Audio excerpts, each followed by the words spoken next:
Hello and welcome प्यारे बच्चों, कैसे हो सारे। मैं असीम भारद्वाज स्वागत करता हूं आप सभी का संसारम पे।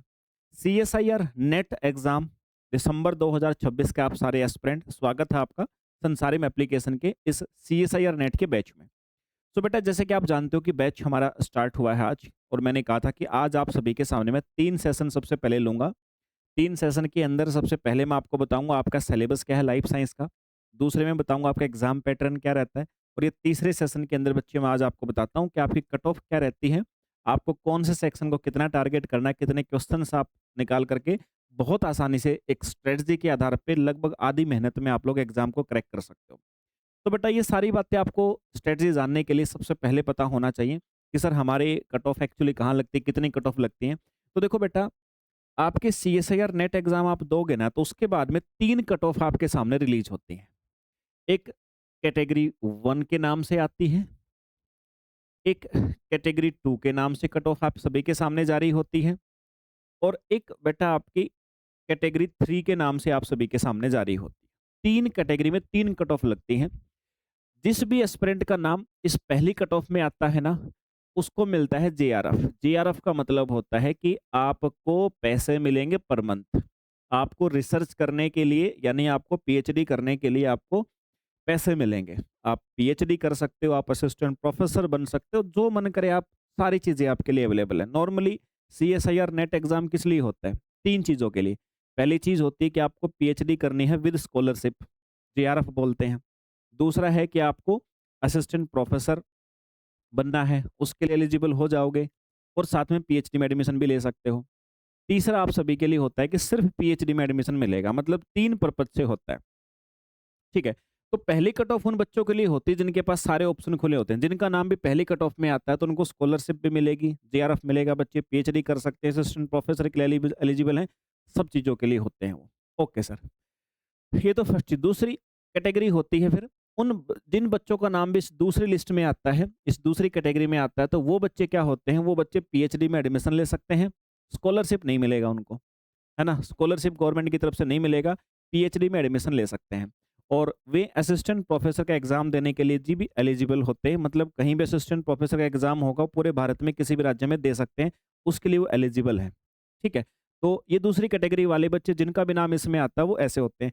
तीसरी कैटेगरी में जो बच्चों का नाम आता है तीसरी लिस्ट में, इसमें वो बच्चे होते हैं जो असिस्टेंट प्रोफेसर के लिए एलिजिबल नहीं है, जो केवल और केवल पीएचडी में एडमिशन ले सकते हैं, स्कॉलरशिप भी नहीं मिलेगी उनको। ठीक है, लेकिन एडमिशन ले सकते हैं इस रिजल्ट के आधार पे।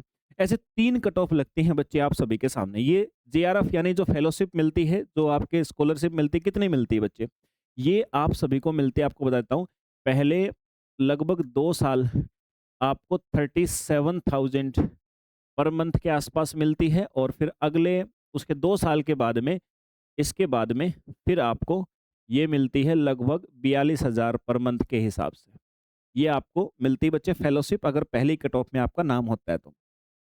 अब आते हैं सर, हम कितने मार्क्स लेकर के आएंगे सर हमारा काम ये परफेक्ट हो जाए। देखो, हमारा सब्जेक्ट है लाइफ साइंस। मैं आपको आपकी रिसेंट कट ऑफ दिखा देता हूँ, उसी से आप लोग अनुमान लगा लेंगे। इसी के आसपास में आपकी कट ऑफ रहती है। ये हमारा लाइफ साइंस सब्जेक्ट है, ये हमारा लाइफ साइंस सब्जेक्ट है, विषय है। तो अगर आपको जेआरएफ वाली कैटेगरी में आना है, तो और अगर आप जनरल कैटेगरी से हो, तो जनरल कैटेगरी वाले एस्पिरेंट को आपको लेके आना पड़ेगा लगभग 54% मार्क्स। 54% बोला बेटा मैंने, प्रतिशत बोला है मैंने। ठीक है ना, लगभग 54 से 55% के आसपास नंबर आने चाहिए। मतलब भाई, अगर आपके 100 मार्क्स का पेपर है, तो आपको कितने नंबर आने चाहिए? लगभग 54 मार्क्स आने चाहिए। लेकिन आपका पेपर कितने नंबर का होता है? 200 नंबर का। तो फिर आपको कितने आने चाहिए? फिर आपको लगभग 108 नंबर के आसपास लेने होते हैं। याद रखिएगा बच्चे, लगभग 108 से 115 के बीच में आपके नंबर हों, तो फिर आपका नाम आना बिल्कुल निश्चित है ना? तो 54% का मतलब लगभग 200 में से 108 से 115 के बीच में नंबर आपके आ जाएँ, तो आपका काम हो जाता है सर। कब? इसमें क्या होगा, आपको जेआरएफ मिलेगा, आपको ये स्कॉलरशिप हर महीने मिलेगी बेटा, पीएचडी में, पीएचडी के लिए करने के लिए, रिसर्च करने के लिए।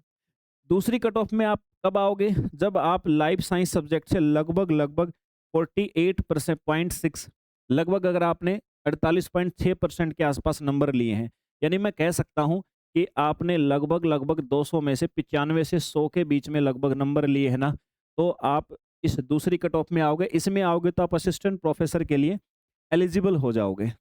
सहायक प्राध्यापक बनने के लिए आप पेपर के लिए एलिजिबल हो, पीएचडी में भी एडमिशन ले सकते हो, आप सारी चीज़ों के लिए एलिजिबल हो जाओगे सर।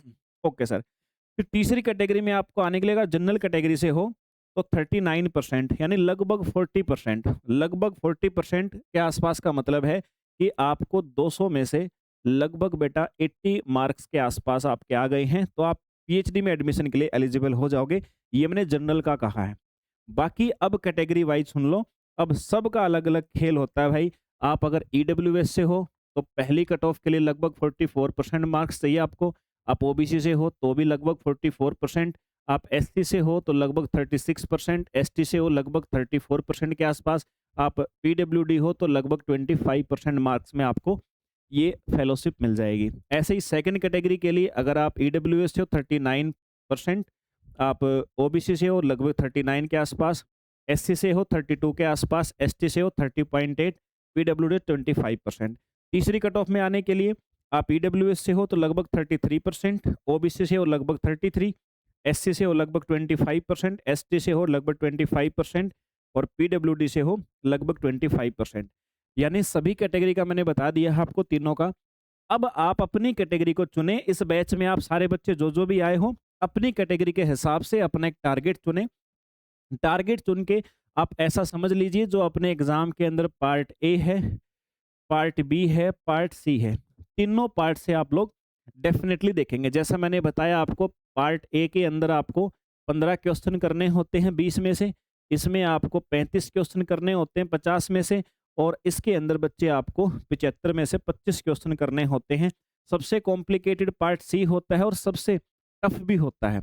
मैं तो ये कहता हूँ कि जो भी बच्चा आपका जनरल कैटेगरी से है, देखो 75 में से 25 क्वेश्चन करने को आपको कहा जाता है, लेकिन मैं कहता हूँ 25 में से भी अगर 12 से 15 क्वेश्चन तुमने कर दिए ना, भाई 75 में से आपको कोई भी 25 चूज करने हैं। मैं तो कहता हूँ कि 25 भी मत करो, कोई भी 12 से 15 क्वेश्चन चूज कर लो। सीधी सी बात है मेरे भाई, तुमने अगर 15 कर दिए ना तो 60 मार्क्स तो तुम्हारे अकेले इस सेक्शन से हो गए।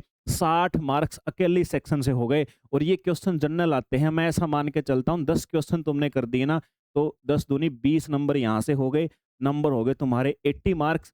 और बेटा ये जो 35 क्वेश्चन है ना, ये 35 क्वेश्चन में से मिनिमम से मिनिमम मैं मान के चलूँ आप सभी के लिए कि भाई तुमने यहाँ पर कर दिए 15, मिनिमम बोलता हूँ मेरे भाई, 15 दूनी 30, 30 नंबर ये हो गए।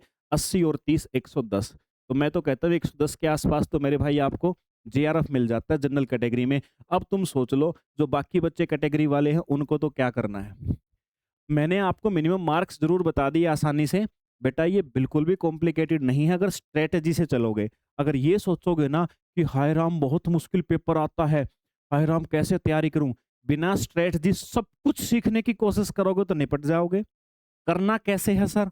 बिल्कुल निश्चिंत हो जाओ बेटा, ये बैच आप सभी के लिए एक प्रकार से इतना शानदार साबित होगा। पूरी स्ट्रेटजी के साथ में आप सभी को इस बैच के अंदर मैं कंसेप्ट सिखाऊंगा, और आपका जो भय है ना इस एग्जाम के प्रति वो सारा निकल जाएगा मेरे भाई। पढ़ते पढ़ते गवर्नमेंट आपको इतने पैसे देगी, शायद बहुत सारी सरकारी नौकरियों में इतनी सैलरी भी नहीं है मेरे भाई। क्वालिफाइड भी होगे और पैसा भी मिलेगा आपको। समझ गए बात को? तो बेटा ये थी तीसरी सेशन मेरी तरफ से आप सभी के लिए, ताकि आप लोग अपने एग्जाम को लेकर के अवेयर हो जाओ। अब मैं शुरुआत करूंगा। जो मेरा पहला सेशन लगेगा वो पहली उस यूनिट से लगेगा जिस यूनिट से ये जो 4-4 नंबर वाले क्वेश्चन है ना, ये बहुत ज्यादा आते हैं। निश्चित तौर पे उस यूनिट से पूछे जाते हैं। इतनी शानदार यूनिट होगी, जिक्र भी मैं आगे ही करूंगा आप सभी को। बस बेटा ये 3 सेशन मेरी तरफ से आप सभी को थे। गिफ्ट फ्री हैं सभी के लिए। यूट्यूब पे भी ये सेशन आपको मिलेंगे, ऐप पे भी हैं। अब एक बार आपको जानकारी दे देता हूँ, जो बच्चा यूट्यूब पे मुझे सुन रहा है, तो मेरे भाई ये वो बैच है जिसको आज से हम शुरू किया है, CSIR net life science mission JRF batch है बेटा। पार्ट ए बी सी पूरा इंक्लूड रहेगा, MCQ PYQ मॉक टेस्ट, और जो डीप एनालिसिस वाले क्वेश्चन पार्ट सी वाले हैं विशेष फोकस रहेगा। कोई भी गवर्नमेंट जॉब की आपको अगर बहुत जल्दी नोटिफिकेशन चाहिए, कोई रिजल्ट आता है, कोई नया एग्जाम फॉर्म आता है, किसी की डेट बढ़ती है, दूसरे राज्यों के अंदर भी आपके आसपास के जितने स्टेट्स हैं सब में कोई भी वैकेंसी आती है, तो बेटा टेलीग्राम चैनल है, इस QR कोड को अपने फोन के कैमरे से स्कैन करके आप इसको ज्वाइन कर सकते हो। ये व्हाट्सएप चैनल, इसको भी कर सकते हो, और ये आपका इंस्टाग्राम के लिए है बच्चे, इनको ज्वाइन करने के बाद में आप उस सीरीज़ में शामिल हो जाओगे कि कोई भी इन्फॉर्मेशन आपको सरकार की तरफ से आती है, आप सबसे पहले मिल जाएगी बेटा। ये थी जानकारी मेरी तरफ से आप सभी को। अब बेटा शुरुआत करते हैं अपनी इस मुहिम को, मिशन जेआरएफ को, अपनी फर्स्ट सेशन के साथ में। मुलाकात होगी आप सभी से वहीं पे संसारम एप्लीकेशन पर। जो भी बच्चा अभी तक बैच से नहीं जुड़ा है, संसारम एप्लीकेशन डाउनलोड करो, बैच ज्वाइन करो।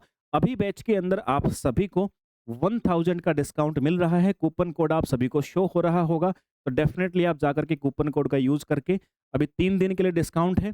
कूपन कोड भी आपको वहीं पे शो होगा जहाँ पे बैच में पेमेंट करेंगे। तो बेटा एनरोल करके आ जाओ, करते हैं शुरुआत आप सभी के साथ। मिलते हैं दोबारा अगले सेशन के अंदर। जय हिंद भाई।